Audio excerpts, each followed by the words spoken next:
Get a £5 free bet every week with Offer Club from William Hill. Simply stake a total of £20 or more across the week on pre-match football accumulators with 4 or more selections, and you'll get a £5 free bet on the Friday. Join William Hill Offer Club on mobile or online now.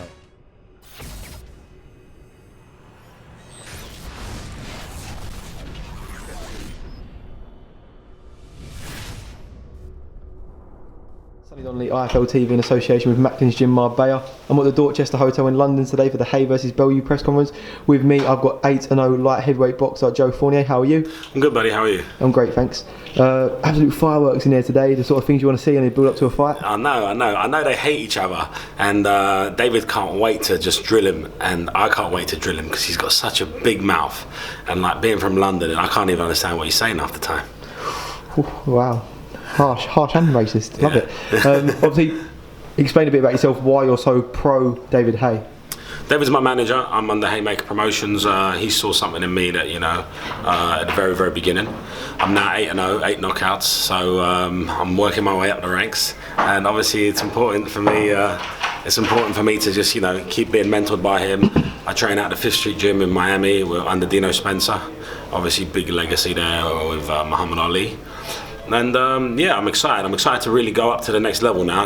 Really start taking on some bigger names, and really start to put the doubters in their place. Obviously, a London boy, as you just said, but fight out in Miami. How did that come about? Getting over Fifth Street. Basically, when I was fighting unlicensed, and I was really fighting in higher ranks unlicensed. I have a house out in Miami.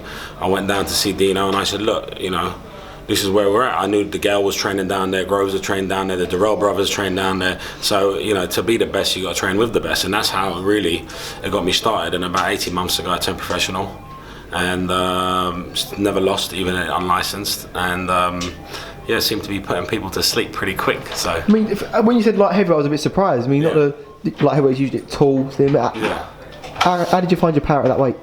To be honest with you, I could probably drop down one. To super middleweight, but right now there's not been really much competition. Obviously in the early ranks of professional, you're not really fighting those big fighters. So I've never really been tested. I had a bit of a scare in the earlier fights. Just when I was just a bit nervous and a bit erratic. But now I've settled into my weight, and you see me on the scales. In the last fight, the O2, I'm ripped to the bone at 79 kilos. So I think I'll stay there. But if I had to really push it and fight, a big name, like a Callum Smith type or something, I'd go down to super middleweight. Them sort of fights interest you?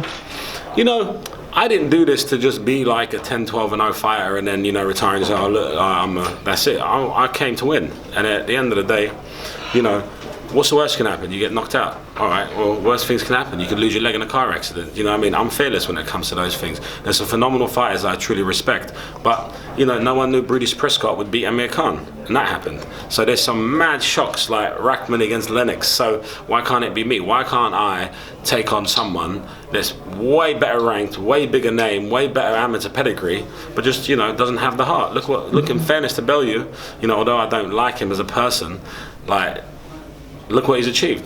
No one thought he'd win that world title. No one thought he'd be a Hollywood movie star either. So if you believe in it, and this is a good thing for all the young fighters, you got to have that mentality. You got to really want it, and you got to really want to win. And I don't see why, if I got in the ring with some of the top British fighters or top world fighters, why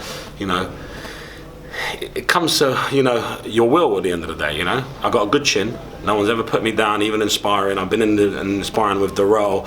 I got a fight at Bellew Lagoon, 16-0, who I sponsor as well. Who's one of the biggest punches I've ever been in. He's never put me down. So it's like 10-ounce gloves with my power. Fancy myself. God, if it was illegal for you to bet on yourself, I'm sure you'd put everything on it, wouldn't you? And I got the dough to do it too, son. Oh, fair enough, all right. Which fun is fella? Jesus Christ. When are you going back out to Miami? I'm going out. Actually, I got a flight in a couple of hours to New York for a little bit of business, and then I'm down. Training camp starts on Monday.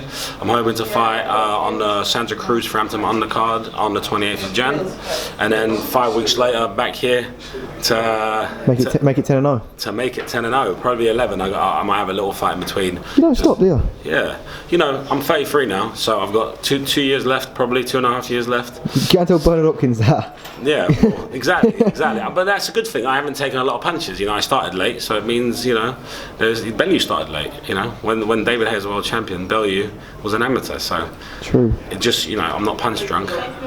I can see you sound smart. All right, then Thanks, buddy. Joe, I love the channel, IFL London. Keep watching it. Amazing, right, then, amazing channel. Keep watching the Duke. The Duke. Remember the name, Joe Fournier, top man. Cheers,